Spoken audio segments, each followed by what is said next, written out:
Amados irmãos, a paz do Senhor Jesus, que Deus abençoe a todos em nome de Jesus. Amados irmãos, hoje a palavra do Senhor é a respeito da segunda vinda de Jesus. Quero falar um pouquinho com os irmãos a respeito da segunda vinda de Jesus.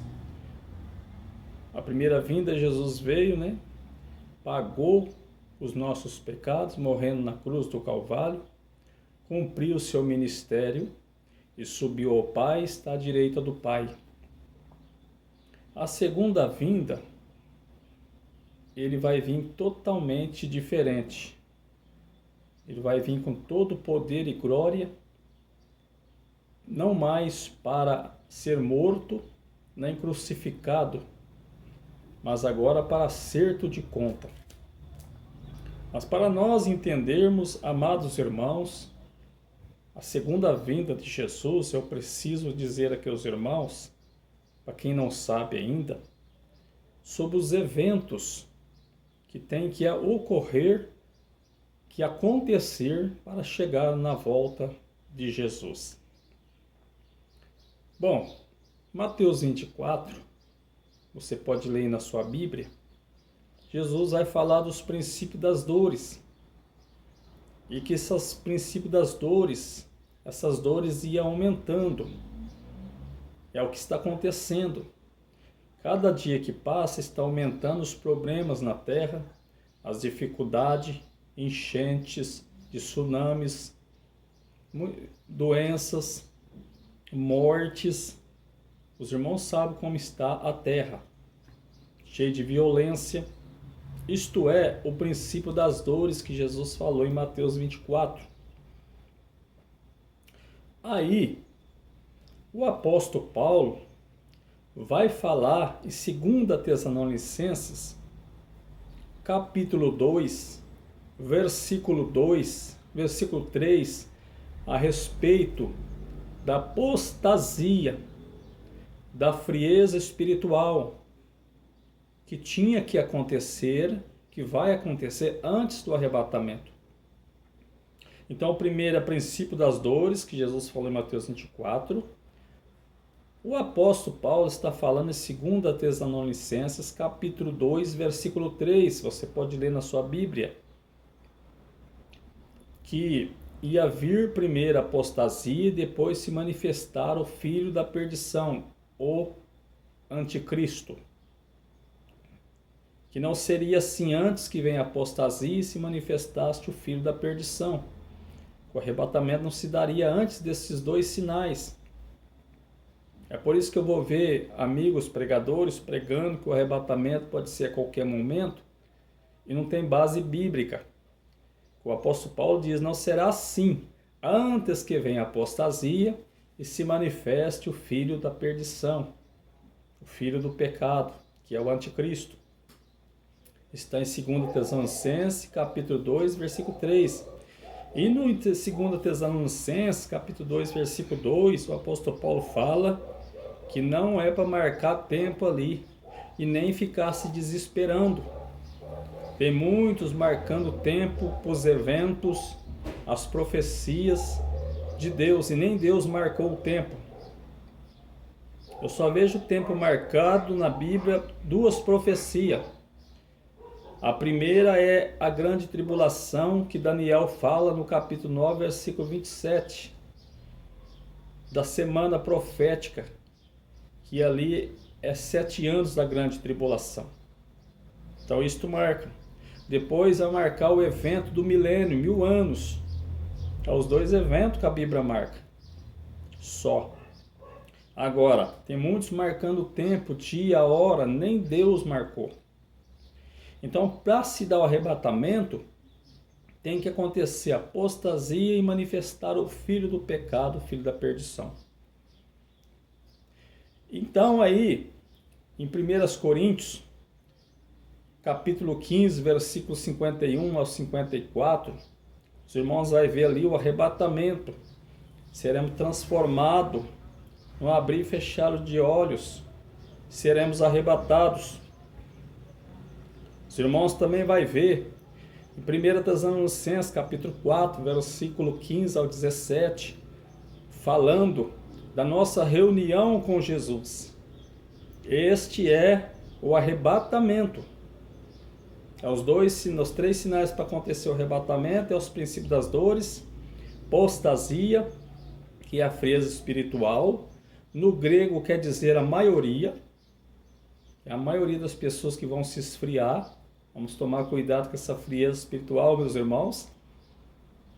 E em 1 Tessalonicenses, mostra o Espírito Santo pega a igreja e leva até os ares para encontrar com Jesus. É como o amigo do noivo. Quando buscava a noiva, o noivo, ele trazia até o noivo. Depois o noivo conduzia a noiva dali para frente.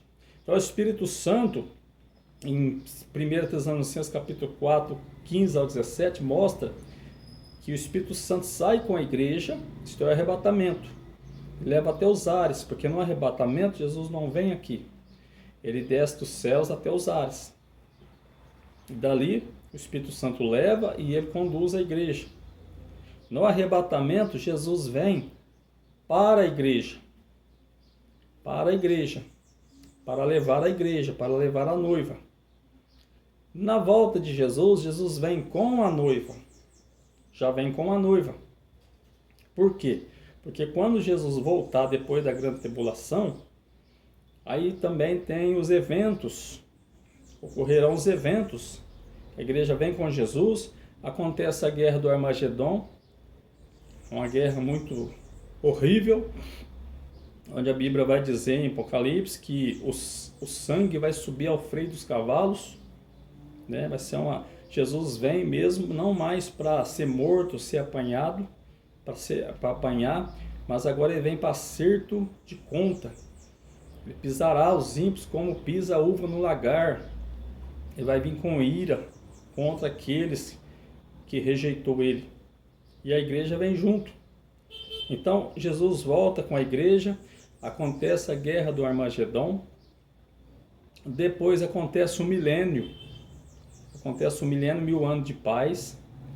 Depois acontece a guerra do Gog e Magog.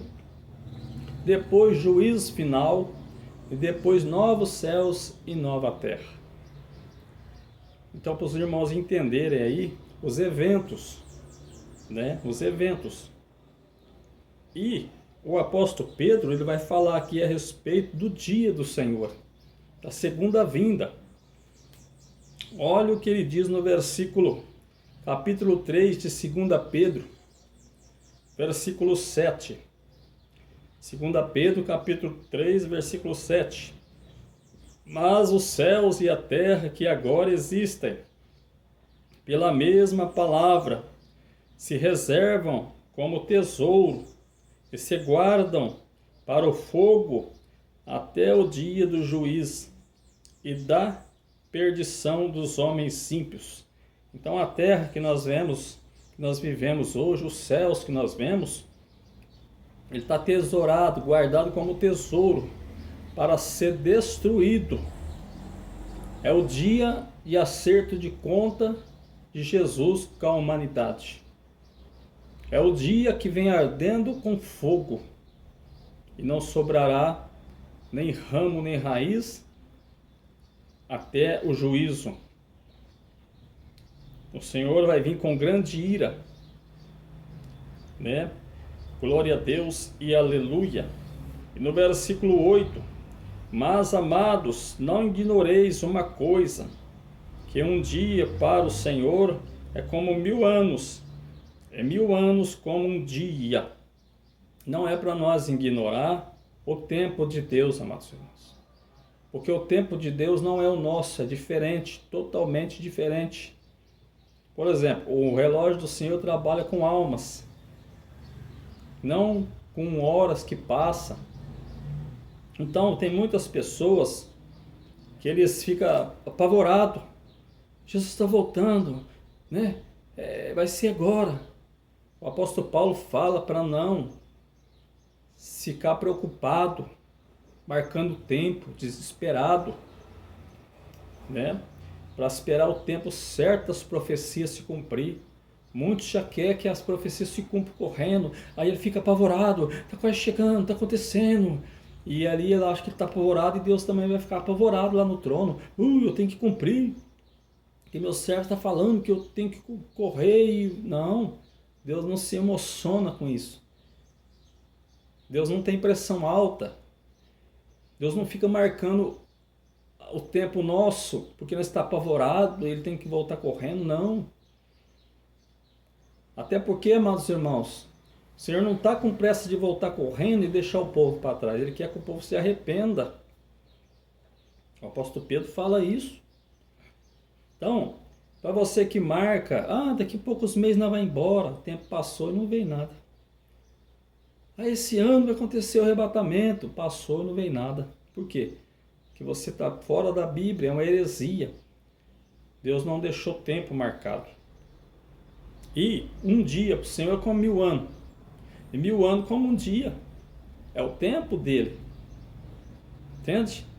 Ele não tem apavoramento, pressão alta, não tem que correr porque meu servo falou, não. Então se marca aí que o arrebatamento pode se dar a qualquer momento, está fora da Bíblia. Outra coisa, tem pessoas que dizem que já conhecem o anticristo, que o anticristo já apareceu. Também é heresia. Segundo Tessalonicenses, capítulo 2, você vai lendo ali, que o apóstolo Paulo fala que a única pessoa que vai deixar o anticristo manifestar no tempo certo, é o Espírito Santo. Ninguém tem esse poder de saber quem é ele antes, porque o Espírito Santo é que vai permitir ele aparecer na hora certa. Então tome cuidado com essas revelações que Deus me revelou, mas está fora da Bíblia, meu irmão. Tome cuidado, porque a igreja será tirada no meio do caos. Nós vamos ver o anticristo.